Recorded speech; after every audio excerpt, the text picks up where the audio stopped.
ಒಳ ಮೀಸಲಾತಿ ಜಾರಿಗೆ ಆಗ್ರಹ ಎನ್ ಮೂರ್ತಿ. ರಾಜ್ಯ ಸರ್ಕಾರ ಇದೇ ಜನವರಿ 12ರ ಒಳಗೆ ಪರಿಶಿಷ್ಟ ಜಾತಿ ಒಳ ಮೀಸಲಾತಿ ಜಾರಿಗೊಳಿಸಬೇಕು. ಇಲ್ಲದಿದ್ದರೆ ಎಲ್ಲ ಸಂಘಟನೆಗಳ ಜೊತೆಗೆ ಹೋರಾಟ ರೂಪಿಸಲಾಗುವುದು ಅಂತ ರಿಪಬ್ಲಿಕನ್ ಪಾರ್ಟಿ ಆಫ್ ಇಂಡಿಯಾದ ರಾಷ್ಟ್ರೀಯ ಅಧ್ಯಕ್ಷ, ದಲಿತ ಸಂಘರ್ಷ ಸಮಿತಿ ರಾಜ್ಯ ಘಟಕದ ಅಧ್ಯಕ್ಷ ಎನ್ ಮೂರ್ತಿಯವರು ಭಾನುವಾರ ಎಚ್ಚರಿಕೆ ನೀಡಿದರು. 101 ಜಾತಿಗಳಿಗೆ ಸಮಾನವಾಗಿ ಮೀಸಲಾತಿ ಹಂಚಿಕೆಯಾಗಿಲ್ಲ. ಮೀಸಲಾತಿಗಾಗಿ 30 ವರ್ಷಗಳಿಂದ ಹೋರಾಟ ಮಾಡಲಾಗ್ತಾ ಇದೆ. ಸುಪ್ರೀಂ ಕೋರ್ಟ್ ತೀರ್ಪು ನೀಡಿದ ನಂತರವೂ ಕೂಡ ರಾಜ್ಯ ಸರ್ಕಾರ ಮೀಸಲಾತಿ ಜಾರಿಗೆ ಮೀನಾಮೇಷ ಎಣಿಸ್ತಾ ಇದೆ ಅಂತ ಸುದ್ದಿಗೋಷ್ಠಿಯಲ್ಲಿ ಆರೋಪಿಸಿದರು. ಎನ್ ಮೂರ್ತಿ ನಿವೃತ್ತ ನ್ಯಾಯಮೂರ್ತಿ ಎಜೆ ಸದಾಶಿವ ಈ ಒಂದು ಆಯೋಗದ ದತ್ತಾಂಶ ಸಹ ಇದ್ರೂ ಕೂಡ ಸರ್ಕಾರ ದತ್ತಾಂಶ ಸಂಗ್ರಹಕ್ಕಾಗಿ ಮತ್ತೊಂದು ಆಯೋಗ ರಚಿಸಿ ಗೊಂದಲ ಉಂಟು ಮಾಡಿದೆ. ಇದು ಹಲವು ಅನುಮಾನಗಳಿಗೆ ಎಡೆ ಮಾಡಿಕೊಡ್ತಾ ಇದೆ ಅಂತ ಹೇಳಿದರು. ದಲಿತ ಸಂಘರ್ಷ ಸಮಿತಿ ಜಿಲ್ಲಾ ಘಟಕದ ಅಧ್ಯಕ್ಷ PN Ramaiah, Republican party of India ಜಿಲ್ಲಾ ಘಟಕದ ಅಧ್ಯಕ್ಷ ಅಟ್ಟಪ್ಪ, ಮುಖಂಡರಾದ ಪುಟ್ಟಸ್ವಾಮಿ, ಲಕ್ಷ್ಮಮ್ಮ, DS ಸುನೀಲ್, ಬೈಲವನ್ನಯ್ಯ ಈ ಸಂದರ್ಭದಲ್ಲಿ ಉಪಸ್ಥಿತರಿದ್ದರು. ವರದಿ ಕೃಷ್ಣಮೂರ್ತಿ, ರಾಷ್ಟ್ರಕ್ರಾಂತಿ ನ್ಯೂಸ್, ತುಮಕೂರು. ನಮಗೆ ಮತವನ್ನು ಹಾಕಲಿಲ್ಲ. ಮಾದಿಗ ಮತ್ತು ಮಾದಿಗ ಸಂಬಂಧಿತ ಮೀಸಲಾತಿ ವಿಚಾರದಲ್ಲಿ ನಾವು ವರ್ಗೀಕರಣ ಮಾಡೋದ್ರಿಂದ ನಮಗೆ ಮತ ಹಾಕಲಿಲ್ಲ ಅಂತ. ಅದೇ ಪರಿಸ್ಥಿತಿ ಮುಂದಿನ ಚುನಾವಣೆಯಲ್ಲಿ ನೀವು ಅನುಭವಿಸ್ತೀರಿ. ಜಿಲ್ಲಾ ಪಂಚಾಯತಿನಲ್ಲಿ 2028 ಚುನಾವಣೆಯಲ್ಲಿ ಕಾಂಗ್ರೆಸ್ ಮತ್ತೊಂದು ಸಾರಿ ನೆಲಕ್ಕೆತ್ತದೆ ಅಂತ ಹೇಳೋ ಮಾತನ್ನ ಈ ಸಂದರ್ಭದಲ್ಲಿ ಹೇಳ್ತೀವಿ. ಆದರೆ ಮಾಧುಸ್ವಾಮಿ ಅವರು ಮೀಸಲಾತಿಯನ್ನು ವರ್ಗೀಕರಣ ಮಾಡೋಕ್ಕೆ ಶಿಫಾರಸು ಮಾಡಿದರು 2023.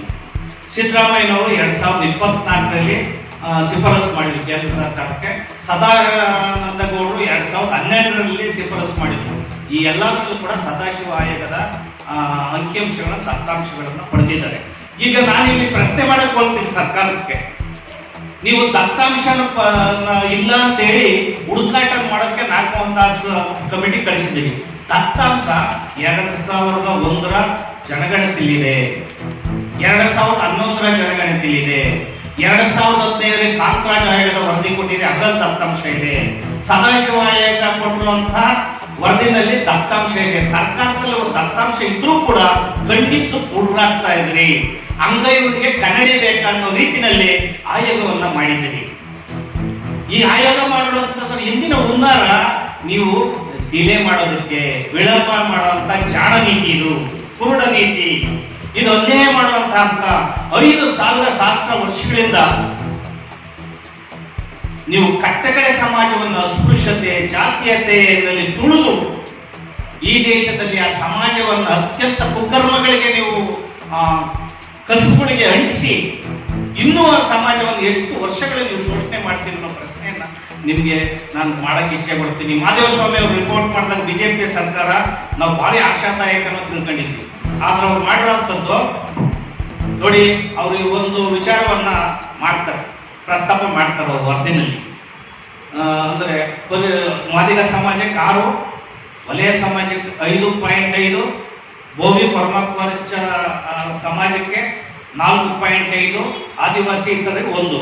ಅದನ್ನ ಸ್ವಲ್ಪ ಹೆಚ್ಚು ಮಾಡಕ್ಕೆ ಏನ್ ಮಾಡ್ತಾರೆ ಇವರು, ಈಗ 2001ರ ಜನಗಣತಿಯನ್ನ ಕನ್ಸಿಡರ್ ಮಾಡಿದ್ರು ಯಾರು, ಸದಾಶಿವ ಆಯೋಗ. ಇವರು 2011 ತಗೊಂಡು ಮತ್ತೆ ಎಲ್ಲೆಲ್ಲ ಹುಡುಕಾಟ ಮಾಡಿ ಈ ಜನಸಂಖ್ಯೆ 12 ವರ್ಷದಲ್ಲಿ ಹೆಚ್ಚಿದೆಯಲ್ಲ, ಆ ಹೆಚ್ಚಿರೋ ಜನಸಂಖ್ಯೆ G1ರಲ್ಲಿ 4.41 ಹೆಚ್ಚಿದೆ, ಹೆಚ್ಚುವರಿಯಾಗಿದ್ದಾರೆ. ಆದರೆ G1, G2ನಲ್ಲಿ 7.8ರಷ್ಟು ಹೆಚ್ಚಾಗಿದ್ದಾರೆ. G3ನಲ್ಲಿ 16.3ರಷ್ಟು ಹೆಚ್ಚಾಗಿದ್ದಾರೆ.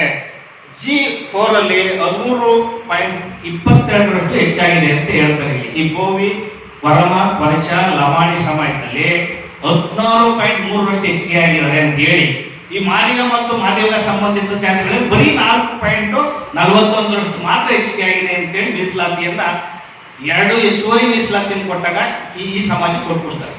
ನಾವು ನಮ್ಮ ವಾದ, ಬೋವಿ, ಪರಮಾಪರ್ಚ, ಲಮಾಣಿಗಳಿಗೆ ಮೀಸಲಾತಿ ಕೊಡಬಾರ್ದು ಅಂತ ಅವರು ಒತ್ತಾಯ ಮಾಡಿ ಸದಾಶಿವ ಆಯೋಗಗಳಿಗೆ ಅವ್ರಿಗೆ 3ರಷ್ಟು ಮೀಸಲಾತಿಯನ್ನು ಕೊಟ್ಟಿದ್ದಾರೆ. ಆ ಮೀಸಲಾತಿ ಕೊಡಿ ಅಂತ ನಾವು ಹೇಳ್ತಾ ಇದ್ರೆ ಅವರು ಮಾಧುಸ್ವಾಮಿ ಅವರು ಹೆಚ್ಚು ಮಾಡಿದ್ದಾರೆ. ಅದು ಹೆಚ್ಚು ಮಾಡುವಾಗ ಅವರು ಸುಳ್ಳು ಅಂಕಿಅಂಶಗಳನ್ನ ಕೊಡ್ತಾರೆ. ಆದ್ದರಿಂದ ನಾವು ತುಂಬಾ ಪಾರದರ್ಶಕವಾಗಿ ಸಿದ್ದರಾಮಯ್ಯ ಸರ್ಕಾರ ಪ್ರಾಮಾಣಿಕವಾಗಿ ನೀವು ಮೀಸಲಾತಿಯನ್ನ ಕೂಡಲೇ ವರ್ಗೀಕರಣ ಮಾಡಬೇಕು. ಕೂಡಲೇ ವರ್ಗೀಕರಣ ಮಾಡೋದ್ರೆ ಉಗ್ರ ಹೋರಾಟ ಮಾಡಬೇಕಾಗ್ತದೆ ಅಂತ ನಾವು ಒತ್ತಾಯವನ್ನು ಸಿದ್ದರಾಮಯ್ಯ ಸರ್ಕಾರಕ್ಕೆ ನಾವು ಮಾಡ್ತೇವೆ. ನೀವು ಈ ಸಮಾಜಕ್ಕೆ ಆ ಗ್ಯಾರಂಟಿ ಕೊಡ್ತೀವಿ ಅಂತ ಹೇಳ್ತೀವಿ. ನಿಮ್ಮ ಗ್ಯಾರಂಟಿ ಬಗ್ಗೆ ನಮಗೆ ಡಿಸ್ಕೌಂಟ್ ಇಲ್ಲ, ಸರ್ಕಾರದ ದುಡ್ಡಿಲ್ಲ, ಯಾವ ನಿಗಮದಲ್ಲೂ ಕವಡೆ ಕಾಸು ಹಣ ಇಲ್ಲ. ಆದ್ರೆ ಈ ಸಮಾಜಗಳನ್ನ ನೀವು ಸಬಲೀಕರಣ ಮಾಡೋದಕ್ಕೆ ಯಾವುದೇ ಕಾರ್ಯಕ್ರಮಗಳಿಲ್ಲ. ಎಲ್ಲಾ ಕಾರ್ಯಕ್ರಮಗಳು ನಿಂತೋಗಿದೆ, ವೈಶಾಖ ಆಗಿದೆ, ಹಣ ಇಲ್ಲ. ಯಾಕೆ ಹಣ ಇಲ್ಲ? ನೀವು ಬರೀ ಸರ್ಕಾರದ ಹಣವನ್ನ ನೀವು ಬೇರೆ ನಿಮ್ಮ ಅನೇಕ ಪರ್ವಸ್ಗಳಿಗೆ ಚುನಾವಣೆ ಸಂದರ್ಭದಲ್ಲಿ ಕೂಡ ಹಣ ಏನಿದೆ ಮತ್ತೆ ಕೊಟ್ಕೊಡ್ತಾ ಇದ್ದೀರಿ ನೀವು ಸರ್ಕಾರದ ಹೆಸರಿನಲ್ಲಿ. ಆ ಕಾರಣದಿಂದ ನೀವು ಶೋಷಿತರ ಪರವಾಗಿ ಯಾವುದೇ ರಚನಾತ್ಮಕ ಕಾರ್ಯಕ್ರಮಗಳು ಸಿದ್ದರಾಮಯ್ಯನವರ ಸರ್ಕಾರದಲ್ಲಿ ಇಲ್ಲ ಅನ್ನೋ ಮಾತನ್ನ ಈ ಸಂದರ್ಭದಲ್ಲಿ ಸಿದ್ದರಾಮಯ್ಯನವರ ಸರ್ಕಾರಕ್ಕೆ ನಾನು ಹೇಳಕ್ಕೆ ಇಚ್ಛೆ ಪಡ್ತೀನಿ. ಈ ಪರಿಶಿಷ್ಟ ಜಾತಿಯಲ್ಲಿರ್ತಕ್ಕಂಥ ಕಟ್ಟಕಡೆ ಸಮಾಜಕ್ಕೆ ಮೀಸಲಾತಿ ದೊರಕಬೇಕು, ಕೊಡಬೇಕು ಅಂತ ಹೇಳಿ ಈ ಮೀಸಲಾತಿಯನ್ನ ABCD ಆಗಿ ವರ್ಗೀಕರಣ ಮಾಡಬೇಕು. ಆಗ ಮಾತ್ರ ಈ ಕಡೆ ಸಮಾಜ ಏನಿಲ್ಲ, ಈ ಮಾದಿಗ, ದಕ್ಕಲ, ದೋಹರ, ಕಕ್ಕಯ್ಯ ಈ ಸಮಾಜಕ್ಕೆ ಮೀಸಲಾತಿಯ ಸೌಲಭ್ಯ ದೊರಕುತ್ತದೆ ಅಂತೇಳಿ ಕಳೆದ 30 ವರ್ಷಗಳಿಂದ ರಾಜ್ಯದಲ್ಲಿ ನಿರಂತರವಾಗಿ ಹೋರಾಟ ಮಾಡ್ತಾ ಇದೆ. ಇದೇ ತರ ಅನೇಕ ರಾಜ್ಯಗಳಲ್ಲಿ ಸಮಸ್ಯೆ ಇದೆ, ಅನೇಕ ಆಯೋಗಗಳಾಗಿದ್ದಾವೆ, ನಿರಂತರ ಹೋರಾಟ ನಡೀತಾ ಇದೆ. ಈ ಎಲ್ಲ ಆಯೋಗಗಳ ವರದಿಗಳು, ಆಯಾ ರಾಜ್ಯಗಳ ಸುಪ್ರೀಂ ಕೋರ್ಟ್ನ ತೀರ್ಪುಗಳು, ಮತ್ತೆ 2 ಪೀಠಗಳು, 5 ಜನ ನ್ಯಾಯಾಧೀಶರ ಸಂವಿಧಾನ ಪೀಠ ಕೊಟ್ಟಂತ ತೀರ್ಪುಗಳನ್ನೆಲ್ಲನೂ ಸಂಕಲಿಸಿ ಒಟ್ಟಿಗೆ 7 ಜನರ ನ್ಯಾಯಾಧೀಶರ ಪೀಠ ಸಂವಿಧಾನ ಪೀಠ ತೀರ್ಪನ್ನು ಪ್ರಕಟಿಸಿದೆ. CJ ಚಂದ್ರಚೂಡ್ ನ್ಯಾಯಾಧೀಶರ ನೇತೃತ್ವದಲ್ಲಿ ಆ ತೀರ್ಪು ಆಯಾ ರಾಜ್ಯ ಸರ್ಕಾರಗಳಿಗೆ ಮೀಸಲಾತಿ ವರ್ಗೀಕರಣ ಮಾಡೋದಕ್ಕೆ ಹಕ್ಕಿದೆ, ಅಧಿಕಾರ ಇದೆ ಅಂತ ತೀರ್ಪನ್ನ ಕೊಟ್ಟಿದೆ. ಆಗಸ್ಟ್ 1ರಂದು ತೀರ್ಪು ಪ್ರಕಟ ಆಗಿದೆ. ತೀರ್ಪು ಪ್ರಕಟ ಆಗಿ 3-4 ತಿಂಗಳಾದರೂ ಕೂಡ ಕರ್ನಾಟಕ ರಾಜ್ಯ ಸರ್ಕಾರ ಮೀಸಲಾತಿ ವರ್ಗೀಕರಣಕ್ಕೆ ಮೀನಾಮೇಷವನ್ನು ಎಣಿಸ್ತಾ ಇದೆ. ಕಟ್ಟಕಡೆ ಸಮಾಜಕ್ಕೆ ಮೀಸಲಾತಿ ಕೊಡೋದ್ರಲ್ಲಿ ಮನಸ್ಸು ಮಾಡ್ತಾ ಇಲ್ಲ. ಇದು ಪರಿಶಿಷ್ಟ ಜಾತಿಯವರು ಮಾಡಿದಂತ ಬಹುದೊಡ್ಡ ಅನ್ಯಾಯ ಮತ್ತು ಮೋಸ, ವಂಚನೆ ಅಂತ ಈ ಸಂದರ್ಭದಲ್ಲಿ ಹೇಳಕ್ಕೆ ಇಚ್ಛೆ ಪಡ್ತೇವೆ. ಸುಪ್ರೀಂ ಕೋರ್ಟ್ ಕೊಟ್ಟಂತ ತೀರ್ಪೇನಿದೆ, ತೀರ್ಪನ್ನು ಈಗಾಗಲೇ ಪಂಜಾಬ್, ಅಲ್ಲಿಂದ ರಾಜ್ಯ ಸರ್ಕಾರ, ಆಂಧ್ರ ಪ್ರದೇಶ ಮತ್ತು ತೆಲಂಗಾಣ ಯಥಾವತ್ತಾಗಿ ಮೀಸಲಾತಿಯನ್ನ ಕೊಟ್ಟಾಗಿದೆ. ಸುಪ್ರೀಂ ಕೋರ್ಟ್ ಆದೇಶವನ್ನು ಜಾರಿ ಮಾಡಿದೆ. ಆದರೆ ಸಿದ್ದರಾಮಯ್ಯನವರ ಮುಖ್ಯಮಂತ್ರಿ ಸಿದ್ದರಾಮಯ್ಯನವರ ಸರ್ಕಾರ ರಾಜಕೀಯ ಒತ್ತಡಕ್ಕೆ ಮಣಿದು, ರಾಜಕೀಯ ಒತ್ತಡದ ಸುಳಿಗೆ ಸಿಕ್ಕಿ ಸದಾಶಿವ ಆಯೋಗದ ಮೇಲೆ ಮತ್ತೊಂದು ಆಯೋಗವನ್ನು ನೇಮಕ ಮಾಡಿದೆ. ಜಸ್ಟಿಸ್ ಎ ಜೆ ಸದಾಶಿವ ರವರು 6 ವರ್ಷಗಳ ಕಾಲ ಅತ್ಯಂತ ವೈಜ್ಞಾನಿಕವಾಗಿ ತನಿಖೆಯನ್ನ ಮಾಡಿ ಸರ್ಕಾರಕ್ಕೆ ವರದಿಯನ್ನು ಕೊಟ್ಟಿದೆ. 2012 ವರದಿ ಕೊಟ್ಟು ಈಗಾಗಲೇ 2012ರಿಂದ 1, 6, 4, 9 ವರ್ಷ ಆಯಿತು. 8, 4, 12 ವರ್ಷ ಆಯಿತು ವರದಿಯನ್ನ ಕೊಟ್ಟು ಸರ್ಕಾರಕ್ಕೆ. ಸಿದ್ದರಾಮಯ್ಯನವರು 2013ರಿಂದ 2018ವರೆಗೂ ಕೂಡ ವರದಿಯನ್ನು ನೋಡಲೇ ಇಲ್ಲ. ಆಮೇಲೆ ಬಿಜೆಪಿ ಸರ್ಕಾರ ಕೂಡ ಬಂದು ಆ ವರದಿನ ತೆರೆದು ಕೂಡ ಸದಾಶಿವ ಆಯೋಗವನ್ನು ನೋಡಲಿಲ್ಲ, ರದ್ದು ಮಾಡಿದ್ದೇವೆ ಅಂತೇಳಿ ಪ್ರಕಟ ಮಾಡಿದೆ. ಇದು ಅತ್ಯಂತ ಅನ್ಯಾಯ. ಇದು ಪರಿಶಿಷ್ಟ ಜಾತಿಯವ್ರನ್ನ ಹೇಳ್ತೀವಿ ಮಾಡ್ತೀವಿ ಅಂತ ಹೇಳಿ ನೀವು ಅನ್ಯಾಯವನ್ನು ಮಾಡ್ತಾ ಇದ್ದೀರಿ ಮತ್ತು ಸಂವಿಧಾನದ ಎಲ್ಲ ಹಕ್ಕುಗಳನ್ನು ದಮನ ಮಾಡ್ತೀರಿ ಅಂತ ನಾನು ಈ ಸಂದರ್ಭದಲ್ಲಿ ಹೇಳಕ್ಕೆ ಇಚ್ಛೆ ಪಡ್ತೀನಿ. ಅದರಲ್ಲಿ ಸಿದ್ದರಾಮಯ್ಯನವರು ಮೊದಲೇರಾಗ್ತಾರೆ ಈ ಅನ್ಯಾಯ ಮಾಡೋದು. ಸದಾಶಿವ ಆಯೋಗ ವರದಿಯನ್ನು ಸರ್ಕಾರ ಕೊಟ್ಟಿದ್ರು ಕೂಡ ಆ ಆಯೋಗವನ್ನ ಮೇಲೆ ಮತ್ತೊಂದು ನಾಗಮೋಹನ್ ದಾಸ್ ಆಯೋಗವನ್ನ ಮಾಡಿದ್ದಾರೆ. 28/10ರಲ್ಲಿ 3 ತಿಂಗಳೊಳಗಾಗಿ ಈ ದತ್ತಾಂಶವನ್ನು ಸಂಗ್ರಹಿಸಿ ನಾವು ಮೀಸಲಾತಿಯನ್ನು ವರ್ಗೀಕರಣ ಮಾಡ್ತೀವಿ ಅಂತ ಸಿದ್ದರಾಮಯ್ಯನವರು ಸಚಿವ ಸಂಪುಟದಲ್ಲಿ ಪ್ರಕಟಣೆ ಮಾಡಿದೆ.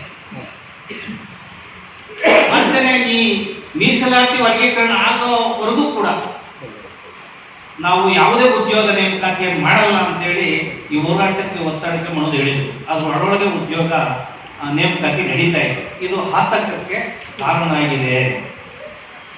ಇದು ಅತ್ಯಂತ ಅತೀವ ಮೋಸ. ಮೊನ್ನೆ 12/11 ನಾಗಮೋಹನ್ ದಾಸರವರಿಗೆ ಸುತ್ತೋಲೆಯನ್ನು ಹೊರಡಿಸಿದ್ರು.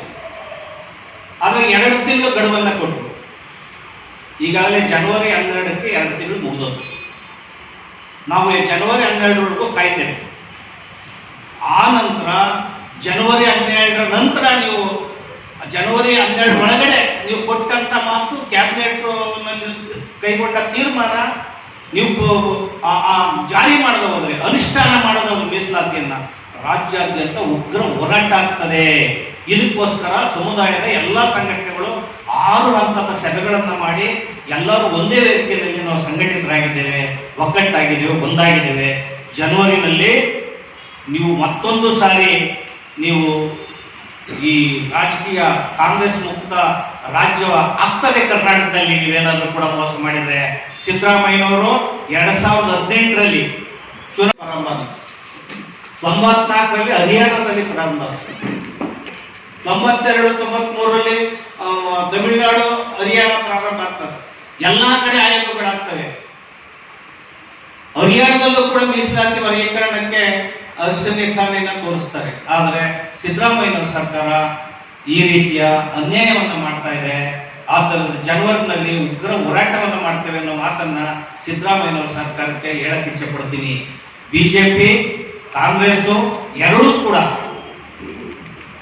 SC ST OBCಗಳಿಗೆ ತೀವ್ರ ಅನ್ಯಾಯವನ್ನು ಮಾಡ್ಕೊಂಡು ಬಂದಿದೆ. SC ST OBC ಧಾರ್ಮಿಕ ಅಲ್ಪಸಂಖ್ಯಾತರಿಗೆ ಏನಾದ್ರೂ ಇತಿಹಾಸದಲ್ಲಿ ಅನ್ಯಾಯ ಮಾಡಿರೋ ಅಂತಂದ್ರೆ ಬಿಜೆಪಿ ಕಾಂಗ್ರೆಸ್ ಸರ್ಕಾರಗಳು, JDS ಸರ್ಕಾರ, ಬಿಜೆಪಿ ಕಾಂಗ್ರೆಸ್ ಸರ್ಕಾರ, 3 ಸರ್ಕಾರಗಳು ಅವರ ಪ್ರಣಾಳಿಕೆಯಲ್ಲಿ ಹಾಕಿದ್ರು, ನಾವು ಅಧಿಕಾರಕ್ಕೆ ಬಂದ್ರೆ ಮೀಸಲಾತಿಯನ್ನು ವರ್ಗೀಕರಣ ಮಾಡ್ತೀವಿ ಅಂತ. 3 ಜನರು ಪವರಿಗೆ ಬಂದ್ರು, 3 ಪಕ್ಷನೂ ಕೂಡ. ಆದ್ರೆ ಪರಿಶಿಷ್ಟ ಜಾತಿಯವರ ವಿಚಾರ ಬಂದಾಗ ಇವರು ದಿವ್ಯ ನಿರ್ಲಕ್ಷ್ಯತೆ ಮತ್ತು ದಿವ್ಯ ಮೌನವನ್ನ ವಹಿಸ್ತಾರೆ, ತೀವ್ರ ಅನ್ಯಾಯವನ್ನ ಮಾಡ್ತಾರೆ. ಸಿದ್ದರಾಮಯ್ಯನವರು ಚಿತ್ರದುರ್ಗದಲ್ಲಿ ನಾವು ಮೊದಲನೇ ಕ್ಯಾಬಿನೆಟ್ ಅಲ್ಲಿ ಮೊದಲನೇ ದಿನ ನಾವು ಮೀಸಲಾತಿ ವರ್ಗೀಕರಣ ಮಾಡ್ತೀವಿ ಅಂತ ಹೇಳಿದ್ರು. ದೊಡ್ಡ ಸಮಾವೇಶ ಮಾಡಿ ಪರಿಶಿಷ್ಟ ಜಾತಿಯವರ ಶೋಷಿತರ ಹೆಸರಿನಲ್ಲಿ ಅವ್ರು ಕೊಟ್ಟ ಮಾತೇನು, ಇವತ್ತು ಮಾತಿಗೆ ತಪ್ಪಿದ್ದಾರೆ, ವಚನ ಭ್ರಷ್ಟರಾಗಿದ್ದಾರೆ ಸಿದ್ದರಾಮಯ್ಯನವರು. ಅವರು ವಚನ ಭ್ರಷ್ಟ ಸರ್ಕಾರ. ಏನ್ ನೀವು ಬಿಜೆಪಿ ಅವರು ವಚನ ಭ್ರಷ್ಟರು ಅಂತ ಹೇಳ್ತಾ ಇದ್ರೆ, ಆ ಒಂದು ವಚನ ಭ್ರಷ್ಟರು ಕಾಂಗ್ರೆಸ್ನವ್ರು ಮೊದಲನೇ ಸಾಲಿನಲ್ಲಿ ಇರ್ತೀನಿ ಅನ್ನೋ ಮಾತನ್ನ ಈ ಸಂದರ್ಭದಲ್ಲಿ ನಾನು ಹೇಳಕ್ಕೆ ಇಚ್ಛೆ ಪಡ್ತಾ ಇದ್ದೇನೆ. ಹಾಗೆಯೇ ಏನು ಮೀಸಲಾತಿಯಿಂದ ಬಂದಂತ ಪರಿಶಿಷ್ಟ ಜಾತಿ ಪರಿಶಿಷ್ಟ ವರ್ಗಗಳ MLA MP ಗಳು ಬಾಯಿ ತೆಗಿತಾ ಇಲ್ಲ ಮೀಸಲಾತಿ ವರ್ಗೀಕರಣದಲ್ಲಿ. ಸಂವಿಧಾನದ ಹಕ್ಕುಗಳನ್ನ ಕಾಯೋದಕ್ಕೆ, ಸಂವಿಧಾನದ ಹಕ್ಕುಗಳನ್ನ, ಆಶಯಗಳನ್ನ, ಪರಿಕಲ್ಪನೆ ರಕ್ಷಣೆ ಮಾಡೋದಕ್ಕೆ ನೀವು ದಲಿತ MPA MLAಗಳು ನೀವು ಮೌನ ಆಗಿದ್ದೀರಿ. ಇದು ಸರಿಯಾದ ಕ್ರಮ ಅಲ್ಲ ಅಂತ ನಾನು ಈ ಸಂದರ್ಭದಲ್ಲಿ ನಿಮ್ಗೆ ಹೇಳೋದ್ರ ಮೂಲಕ ಈ ಸರ್ಕಾರಕ್ಕೆ ತಕ್ಕ ಶಾಸ್ತಿಯನ್ನು, ಬುದ್ಧಿಯನ್ನು ನಾವು ಕಲಿಸ್ತೇವೆ ಅನ್ನೋ ಮಾತನ್ನ ಹೇಳಿ, ಈ ಹೋರಾಟ ಜನವರಿನಲ್ಲಿ ಭಾರಿ ಉಗ್ರ ರೀತಿಯಲ್ಲಿ ನಡೀತದೆ. ಈಗಾಗಲೇ ಹುಬ್ಳಿ ಸಮಾವೇಶದಲ್ಲಿ 8 ಜನ ದಲಿತರು ಪ್ರಾಣವನ್ನು ಕಳ್ಕೊಂಡ್ರು. ಮೀಸಲಾತಿ ವರ್ಗೀಕರಣದಲ್ಲಿ ಜೀವನ ಬದುಕನ್ನೇ ಕಳ್ಕೊಂಡಿದ್ದಾರೆ ಹೋರಾಟ ಮಾಡಿ. ನಿರಂತರವಾಗಿ ಹೋರಾಟ ನಡೀತಾರೆ. ಇವರು ಕಿವಿ ಇದ್ರು ಕಿವಿಡರಾಗಿದ್ದಾರೆ, ಕಣ್ಣಿದ್ರು ಕುರುಡರಾಗಿದ್ದಾರೆ, ದಿವ್ಯ ನಿರ್ಲಕ್ಷ್ಯತೆಯನ್ನ ತಾಳ್ತಾರೆ. ಈ ಸಮಾಜದಲ್ಲಿ ಕೂಲಿ ಕಾರ್ಮಿಕರ ಪರವಾಗಿ, ದಲಿತರ ಪರವಾಗಿ, ಶೋಷಿತರ ಪರವಾಗಿ ಸರ್ಕಾರ ನಿಲ್ಲದ ಇರುವಂತದ್ದು ದುರದೃಷ್ಟಕರ, ಅತ್ಯಂತ ನೋವಿನ ಸಂಗತಿ. ಸಂವಿಧಾನದ ಎಲ್ಲಾ ಪರಿಕಲ್ಪನೆಗಳನ್ನ ಸಮಾಪ್ತಿ ಮಾಡ್ತಾ ಇದ್ದಾರೆ. ಆದ್ದರಿಂದ ಯಾರು ಶೋಷಿತರ ಪರವಾಗಿ ನಾವು ಸರ್ಕಾರವನ್ನ ಕೊಡ್ತೀವಿ ಅಂತ ಹೇಳ್ತಾ ಇದ್ದಾರೆ, ರೈತರ ಪರವಾಗಿ ಸರ್ಕಾರವನ್ನು ಕೊಡ್ತೀವಿ ಅಂತ ಹೇಳ್ತಾ ಇದ್ದಾರೆ, ವಿದ್ಯೆ ಶಿಕ್ಷಣದ ಪರವಾಗಿ ಸರ್ಕಾರವನ್ನು ನಡೆಸ್ತೀವಿ ಅಂತ ಹೇಳ್ತಾರೆ, ಅವರು ಅತ್ಯಂತ ಮೋಸದ ಕೃತ್ಯದಲ್ಲಿ ಇದ್ದಾರೆ. ಅವರ ಮನುಷ್ಯನ ಆಳದಲ್ಲಿ ಪಾತಿಕೆ ಗುಣಗಳು ಇದಾವೆ ಅನ್ನೋ ಮಾತನ್ನ ಈ ಸಮಾಜಕ್ಕೆ ಹೇಳಕ್ಕೆ ಇಚ್ಛೆ ಪಡ್ತೀವಿ. ಮನೆಗೆ ಮನಕ್ಕೆ ಈ ವಿಷಯವನ್ನು ಮುಟ್ಸಕ್ಕೆ ನಾವು ರೆಡಿ ಇದ್ದೇವೆ, ತಯಾರಿ ಇದ್ದೇವೆ ಅನ್ನೋ ಮಾತನ್ನ ನಾವು ಹೇಳ್ತೇವೆ. ಈಗಲೂ ಕೂಡ ಅಧ್ಯಕ್ಷರು ಮತ್ತು DSSನ ರಾಜ್ಯ ಅಧ್ಯಕ್ಷರಾದ ಡಾಕ್ಟರ್ ಬಾಬಾಸಾಹೇಬ್ ನಿರ್ಮೂರ್ತಿ ಅವರು ಪತ್ರಿಕಾಗೋಷ್ಠಿಯನ್ನು ನಡೆಸಿಕೊಡ್ತಾರೆ. ಆತ್ಮೀಯ ಒಡನಾಡಿ ಬಂಧುಗಳೇ, ಪತ್ರಿಕಾಗೋಷ್ಠಿಯಲ್ಲಿ ರಾಜ್ಯದ ದಾಸಂಸ ರಾಜ್ಯ ಜಿಲ್ಲಾ ಅಧ್ಯಕ್ಷರಾದ ರಾಮಯ್ಯನವರು ಭಾಗವಹಿಸಿದ್ದಾರೆ. ಹಾಗೆಯೇ ಕಟ್ಟೆಪ್ಪ ಜಿಲ್ಲಾಧ್ಯಕ್ಷರು ಪಾಲ್ಗೊಂಡಿದ್ದಾರೆ. RPI ಜಿಲ್ಲಾಧ್ಯಕ್ಷರು, ತುಮಕೂರು ಜಿಲ್ಲಾ ಸಂಘಟನಾಧ್ಯಕ್ಷರಾದ RPI ಪುಟ್ಟಸ್ವಾಮಿ ಅವರು, ಲಕ್ಷ್ಮಮ್ಮ ಜಿಲ್ಲಾ ಸಂಘಟನಾಧ್ಯಕ್ಷರು ದಾಸಂಸ ಪಾಲ್ಗೊಂಡಿದ್ದಾರೆ. DS ಸುನೀಲ್ ತಾಲೂಕು ಅಧ್ಯಕ್ಷರು ದಾಸಂಸ ಇದ್ದಾರೆ.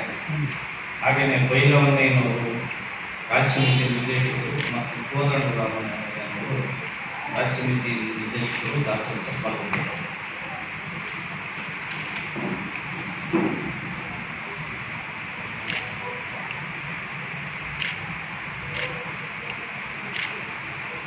ಪರಿಶಿಷ್ಟ ಜಾತಿಯವರಿಗೆ 15% ಮೀಸಲಾತಿಯನ್ನು ಕೊಟ್ಟು 74 ವರ್ಷಗಳಾಗಿದೆ. 74 ವರ್ಷಗಳಿಂದ ಈ ಪರಿಶಿಷ್ಟ ಜಾತಿಯಲ್ಲಿರ್ತಕ್ಕಂಥ 3 ಜಾತಿಗಳಲ್ಲಿ ಆ ಮೀಸಲಾತಿ ಸಮನಾಗಿ ಹಂಚಿಕೆಯಾಗಿಲ್ಲ. ಈ ಸಮನಾಗಿ ಮೀಸಲಾತಿ ಹಂಚಿಕೆ ಆಗದೇ ಇರೋದ್ರಿಂದ ಈ ಪರಿಶಿಷ್ಟ ಜಾತಿಯಲ್ಲಿರ್ತಕ್ಕಂಥ ಮಾದಿಗ ಸಮಾಜ, ಡೋಹರ, ದಕ್ಕಲಿಗ, ಮೋಚಿ, ಬಂಗಿ, ಜಾಡುಮಾಲಿ, ಸಮಗಾರ ಇತರೆ ತೀರಾ ಹಿಂದುಳಿದ ಕಟ್ಟಕಡೆಯ ಸಮಾಜ ಮೀಸಲಾತಿ ಅವರಿಗೆ ದೊರೆತಿಲ್ಲ.